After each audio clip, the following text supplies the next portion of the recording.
Friends, మీరు ఎంచుకున్న విషయం పూర్తిగా వాస్తవం అన్న విధంగా మీరు ప్రవర్తిస్తే మీ సబ్కాన్షియస్ మైండ్ దాన్ని విశ్వసించి దానికి అనుగుణంగా ప్రవర్తిస్తుంది. మీ మైండ్ అనేది ఒక అద్భుతమైన శక్తి. ఆ శక్తి ప్రతి ఒక్కరిలో ఉంటుంది. దాన్ని వినియోగించే పద్ధతి ఒకే ఒక సానుకూల ఆలోచనలతో మొదలవుతుంది. కానీ ఆ సానుకూల ఆలోచనలతో మొదలుపెట్టి ఓపిక నీలో ఉంటే నీ జీవితాన్ని నువ్వే ఉన్నతంగా, అద్భుతంగా, నువ్వే ఆశ్చర్యపోయేలా మలుచుకోవచ్చు. మన మైండ్లో రెండు పొరలుంటాయి: conscious mind, subconscious mind. మనం ప్రయత్నపూర్వకంగా చేసే పనులన్నింటికీ కాన్షియస్ మైండ్ అనేది అవసరం. మన ప్రయత్నం లేకుండా జరిగే పనులన్నిటికీ సబ్ కాన్షియస్ మైండ్ అనేది అవసరం. మీరు ఏదైనా తినాలంటే కాన్షియస్ మైండ్ ద్వారా చేస్తారు, కానీ దాన్ని జీర్ణించుకోవాలంటే దాన్ని సబ్ కాన్షియస్ మైండ్ అనేది కావాలి. మీరు ఏదైనా వెహికల్ డ్రైవ్ చేస్తున్నారా, ఎక్కడం, కూర్చోవడం అన్నీ మీ కాన్షియస్ మైండ్ ద్వారా జరుగుతుంది. కానీ గేర్స్ వేయడం, బ్రేక్ వేయడం ఇవన్నీ సబ్ కాన్షియస్ మైండ్ ద్వారా జరుగుతుంది. అంటే ప్రధానమైనవి, ముఖ్యమైనవి అన్నీ కూడా మన సబ్ కాన్షియస్ మైండ్తోనే జరుగుతాయి. మీ సబ్ కాన్షియస్ మైండ్ అనేది కాన్షియస్ మైండ్ కంటే 10,000 రెట్లు శక్తివంతమైనది. దీనిలో అనంతమైన శక్తి ఉంది. దీన్ని కానీ వాడుకుంటే మనిషి ఎలాంటి అద్భుతాన్నైనా చేయగలుగుతాడు. మన మనసులో ఆలోచనలు ఎన్ని ఉన్నా కూడా మనం ఏం భావిస్తామో అదే జరుగుతుంది. దాన్నే మన బ్రెయిన్ అనేది తీసుకుంటుంది. భావాలు, భావోద్రేకాలు అనేవి చాలా ముఖ్యమైనవి. అందుకే మనం రాత్రి పడుకునే ముందు మన ఆలోచనలు, భావాలు ఎలా ఉన్నాయో గమనించాలి. మనం ఆలోచించే పాజిటివ్ థాట్స్ అనేవి వాస్తవంగా మన బ్రెయిన్ తీసుకుంటుంది. కాబట్టి ఉన్నతమైన, ఉత్తమమైన ఫలితాలను పొందే అవకాశం ఉంది.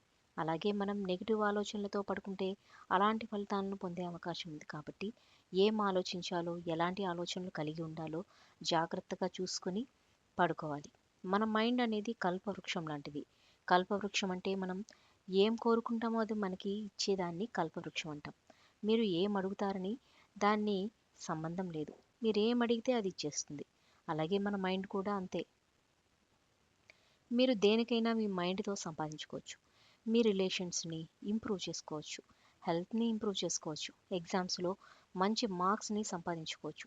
ఏం కావాలన్నా మీ మైండ్తోనే సులభంగా సంపాదించుకోవచ్చు.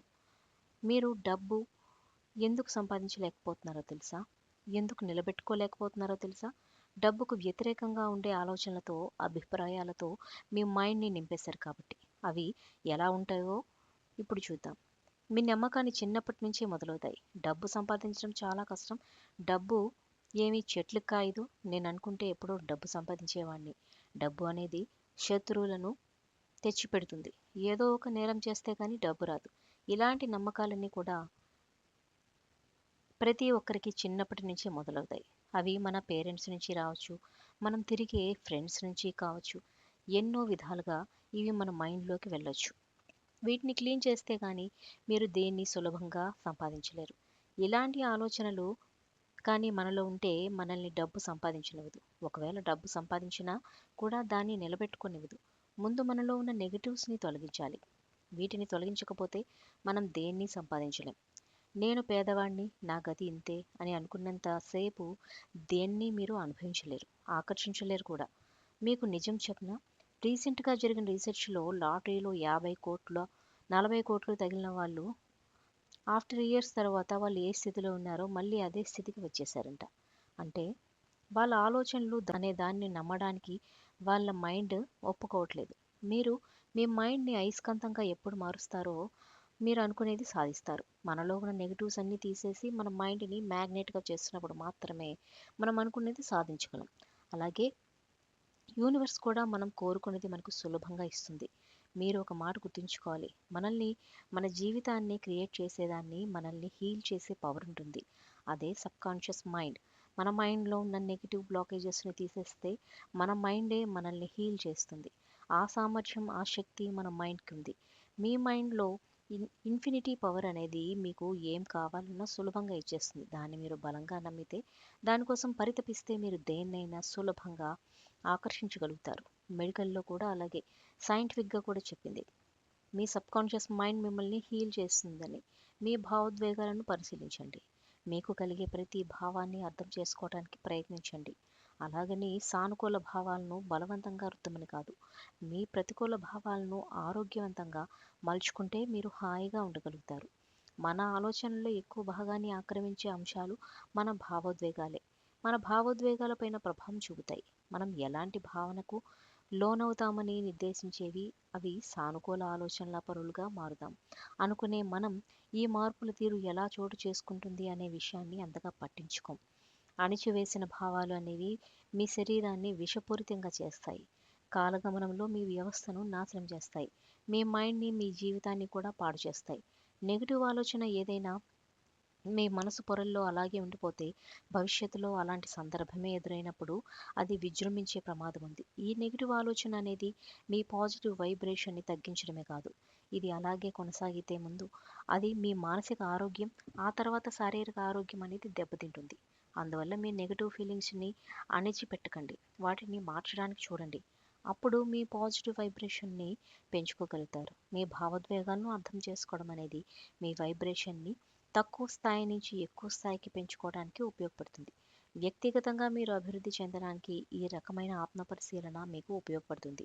మీ ప్రతికూల భావాలను ఎలా మార్చుకోవాలో చూద్దాం. అందులో మొదటిది మీ సమస్య ఏంటో గుర్తించండి. మీ భావోద్వేగాల స్థితిని మార్చుకోవాలంటే ముందుగా మిమ్మల్ని వేధిస్తున్న సమస్య ఏంటనే విషయంలో మీకు స్పష్టత ఉండాలి. అలా అయితే మీ సమస్య ఏంటో గుర్తించేయచ్చు. సెకండ్, దాన్ని సవాలుగా తీసుకొని సమస్యను గుర్తించిన తర్వాత మీరు ఎందుకు అలాంటి భావనకు లోనవుతున్నారో మిమ్మల్ని మీరు ప్రశ్నించుకోండి. ఏ ఆలోచనలు ఎందుకు కారణమవుతున్నాయి అని మీ ఆలోచనలను స్పృహతో పరిశీలించండి. మొదలు పెట్టండి. మన నమ్మకాల్లో ఎక్కువ భాగం మనం అతిగా ఊహించుకునేవే ఎక్కువగా ఉంటాయి. మన మీద మనకు ఉండే దురభిప్రాయాల వలనో, ఇతరుల మీద వ్యక్తం చేసే అభిప్రాయం వలనో ఇలాంటి భావాలకు లోనవుతాం. ఈ తప్పుడు అభిప్రాయాలకు, తీర్పులను మనం సవాల్ చేయొచ్చు. మన ఆలోచనలను పరిశీలించుకొని వాటిని ఒక క్రమ పద్ధతిలో ముందుకు తీసుకెళ్ళి ప్రతికూల భావాలను సానుకూల భావాలుగా మార్చుకోవచ్చు. థర్డ్ వన్, మీ సమస్యను అర్థం చేసుకోండి. మీ భావోద్వేగాలకు కారణాలు వెతుకుని పట్టుకోవాలి. వాటిని మీ ఎదుగుదలకు పునాదిగా వేసుకోవాలి. ఫోర్త్ వన్, మీ సమస్యను పూర్తిగా మార్చేయడానికి ప్రయత్నించండి. మనలో ఉత్సాహాన్ని నీరు కార్చే ఈ ఆలోచనల స్థానంలో మీ మనసుకు హాయినిచ్చే ఆలోచనలని చేయండి. మనం మన గురించి మంచి భావాలకు లోనవ్వడం అనేది గొప్ప జీవితాన్ని గడపటానికి సహాయపడుతుంది. వినాశనాన్ని కలిగించే ఆలోచనలు మార్చి వాటి స్థానంలో మీరు మంచిగా అనుకోవటానికి వీలయ్యే ఆలోచనలను ప్రవేశపెట్టండి. ఇలా చేయడం వలన మీ మనసు హాయిగా ఉంటుంది. అలాగే మీరు కూడా మంచి వైబ్రేషన్లో కూడా ఉంటారు. ఇక ఐదవది, ఇమాజినేషన్ చేయండి. ఇప్పుడు ఈ క్షణం మీ ఫీలింగ్స్ మీరు ఎలా ఎదుర్కొంటున్నారో మనసులో పదిలంగా ఇమాజినేషన్ చేయండి. అలా చేయడం వలన మీ వైబ్రేషన్స్ పెరగడమే కాదు, ఆ ఫీలింగ్స్తో మీకు ఒక రకమైన సంబంధం ఏర్పడుతుంది. దానివల్ల మీ మెదడు అదే రకమైన భావోద్వేగాలను భవిష్యత్తులో సునాయాసంగా ఎదుర్కోగలుగుతుంది. పదే పదే మీరు ఈ ప్రయత్నం చేస్తూ ఉండాలి. ప్రతిసారి మీ ఊహలను మరింతగా పెంచుకుంటూ మెదడు దృష్టిలో అది వాస్తవమేనన్న భావాలను కలిగించాలి. ఇలా చేయడం వలన అసలైన సందర్భం వచ్చినప్పుడు భావోద్వేగాన్ని ఎలా ఎదుర్కోవడమో తెలిసిపోతుంది. ఇక last one, how to activate your subconscious mind. Subconscious మైండ్ని మీరు యాక్టివేట్ చేస్తే ఆ బ్రెయిన్తో మీరు ఎన్నో అద్భుతమైన ఫలితాలను పొందవచ్చు.